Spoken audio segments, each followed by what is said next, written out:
Earnings season is in full effect, and we had some top dividend growth stocks on sale after reporting. That includes top big tech growth companies like Alphabet, down nearly 8% after hours, reliable dividend growers like PepsiCo, down 4.5%, Archer Daniels Midland, down 5%, Merck & Co., down 9%, and Mondelez International, down nearly another 5% after hours. For some of these companies, today's sell-off could be a great buying opportunity. Many of them, like PepsiCo, are now trading at historically high dividend yields. That means you get more dividends for what you pay. And two of the stocks I'll be discussing just announced dividend increases as well. For example, PepsiCo announced its 53rd consecutive annual dividend increase. That is a 5% dividend raise in this upcoming June payment. You also had ADM stock announce a 2% dividend increase. Throughout this video, I'm going to share the top 5 dividend growth stocks on sale after reporting earnings today. That includes low yield but high growth companies, as well as higher yield reliable dividend growers. With that said, let's jump into the analysis.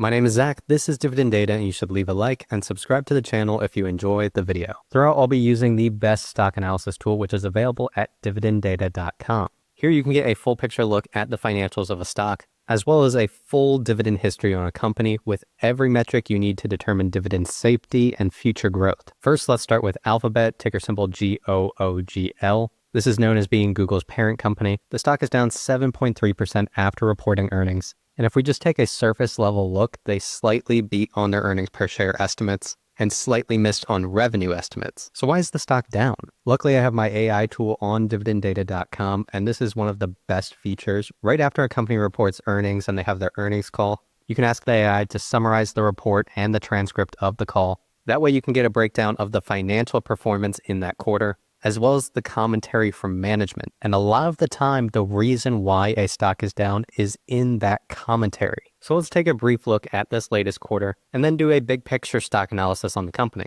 All right, so revenue for the quarter came in at $96.5 billion, which is up 12% year over year. Google Services revenue, which is their largest business segment, came in at $84 billion of revenue, up 10% year over year. And you might say, Zach, what is Google Services? Well, I asked Dividend Data and it broke it down for you. So you can see Google Search, YouTube ads, network ads, and subscription and devices make up that Google Services business. So you mostly want to look at that as a digital advertising business, with Google Search ads by far being the largest segment at $54 billion.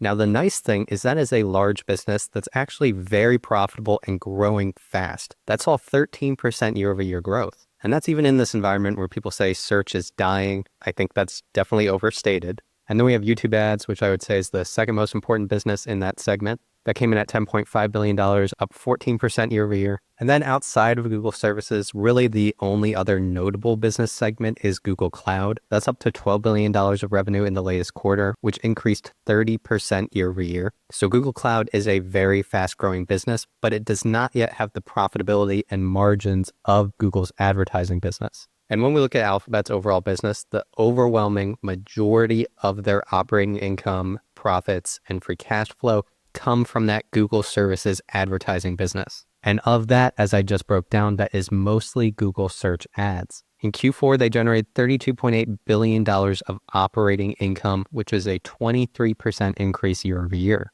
Google Cloud is just starting to become significant in terms of operating income, up to $2.1 billion. And this is growing very fast because a few years ago, this actually wasn't even profitable. If we go back to the overall quarter, Google Cloud revenue came in at $12 billion, up 30% year over year. And for us investors, an important one here, earnings per share increased 31% year over year to $2.15. And if we look at a historical view of Google's earnings per share, you can see that it consistently grows at a high rate over time. And yes, they did grow a lot in the past year. Last year, earnings per share was $1.64. And in 2020, that was 77 cents. So where's the negative? Well, if you follow the channel, you know that I've been following the capital expenditures at these big tech companies and how fast they are increasing. And that was the big negative on Alphabet's earnings report. They are expected to grow CapEx for 2025 to approximately $75 billion. $75 billion. And they're using that to build out new data centers to both train, run, and develop new AI models. And to give some context about how much this CapEx is growing, for the entirety of fiscal 2024, their CapEx was $32.25 billion. So in a little over 2 years, that has nearly grown 2.5 times. So your big question as an investor is whether or not you think they'll get a good return on investment from this increased spend. Personally, I fall on the side of yes because they're using the advancements in AI and machine learning to enhance all of their current business models and grow new revenue segments as well. And late last year, I finally added Alphabet to my long-term dividend growth stock portfolio. I'm up 18% so far with a $174.50 cost per share. So if the stock starts to fall back down to those levels, I will likely buy more. This company is a new dividend payer, and I expect them to continue growing that into the future. And the reason why is that Alphabet is a free cash flow machine. This company is very profitable and has consistently high and growing free cash flow. So much so that they've built up this gigantic balance sheet with $93 billion in cash and short-term investments. So a lot of the question historically has been, what is Alphabet going to do with all this cash? So I think the build out of AI data centers is a very logical expense for them. However, over the short term, that is already lowering their free cash flow, and I expect that to get worse in the coming year, given this increase in CapEx. With that said, operating income continues to grow at Alphabet. So over the long term, I think they'll likely outgrow their increases in CapEx. And even prior to this 8% sell-off, Alphabet stock is one of the big tech companies trading at a more reasonable valuation, especially when you factor in they're expected to grow earnings per share double-digit in the coming years. So their future PE ratio really is not that crazy. So I feel good about Alphabet as one of the core positions in my long-term dividend growth stock portfolio. Stock number 2 I'm going to share today is PepsiCo, ticker symbol PEP. This is a historic dividend growth stock with 53 consecutive annual dividend increases, and they just announced an additional 5% dividend increase coming this June. However, that is a slowdown in dividend growth, something that I've been predicting on the channel. Their 5-year compound annual growth rate of the dividend is 7.25%. Their prior dividend increase was 7.1%, and the one before that was 10%. So dividend growth is slowing at PepsiCo, and the main reason why is growth is slowing at PepsiCo.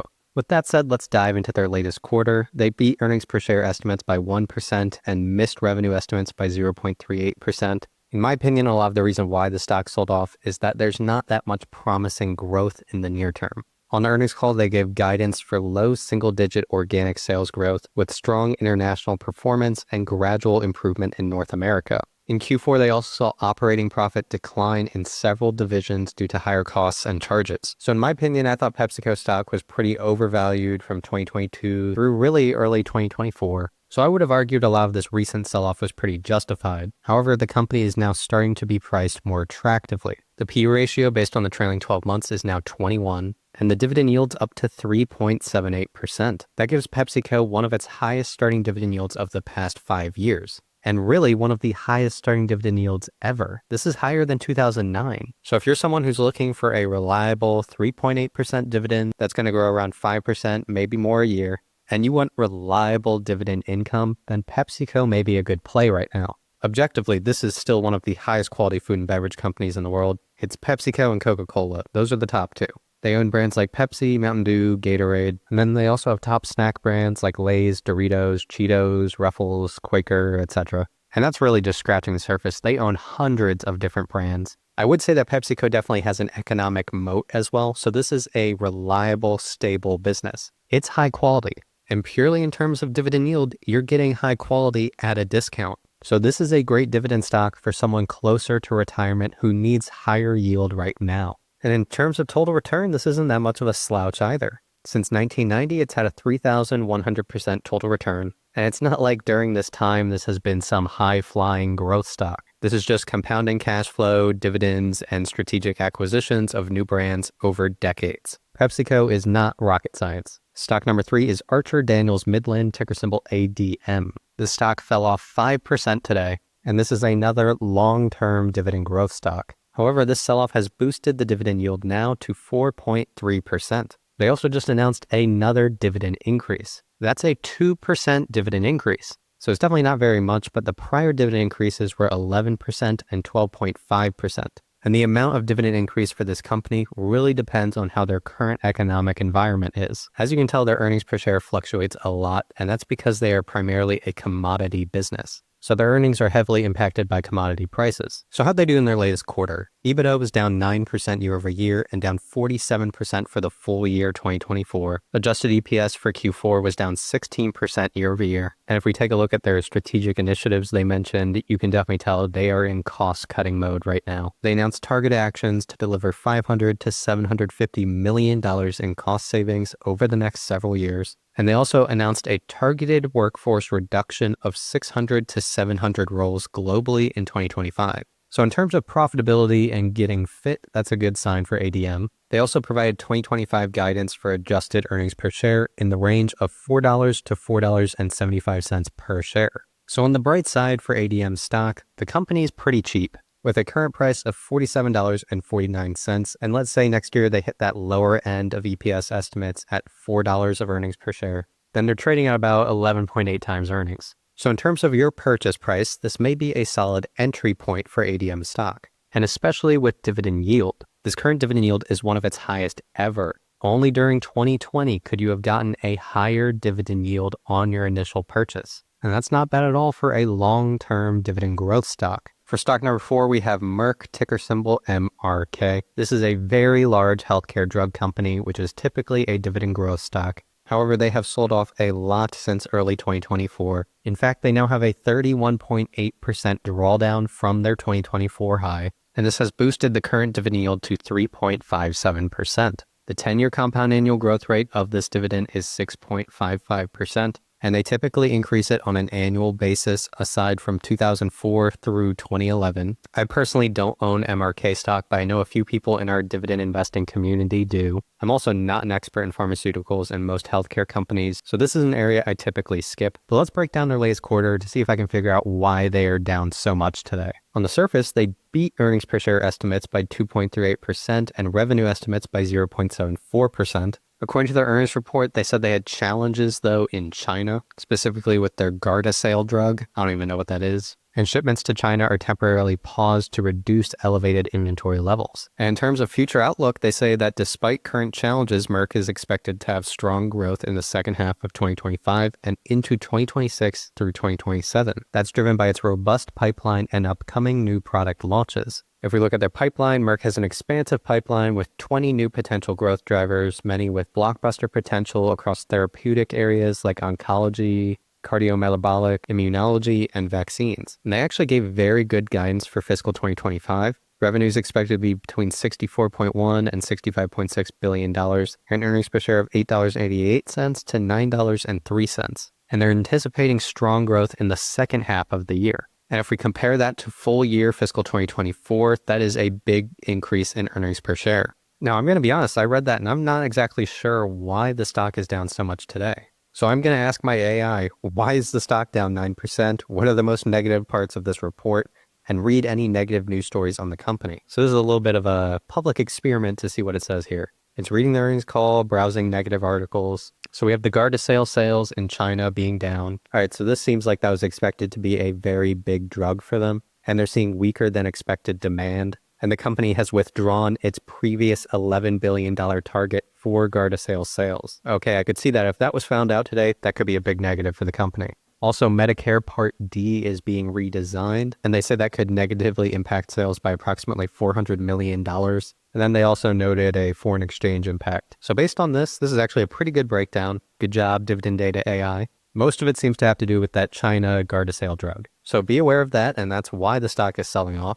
But over the long term, if these 20 new potential growth drivers happen, and even if they just hit these earnings per share targets, Merck stock may be in a pretty good position to start buying. The current stock price is $90.74, so let's say they hit that lower end of earnings per share estimates, that being $8.88, then they're trading at about 10.2 times earnings. So this is starting to be a pretty attractive valuation. And if we look at the dividend yield for Merck stock, this is one of the highest dividend yields of the past 5 years. However, historically, in the Great Financial Crisis, you could have gotten the stock at a 6% dividend yield. Since 1990, the total return for the stock is about 2,100%. So better than ADM, but not as good as PepsiCo.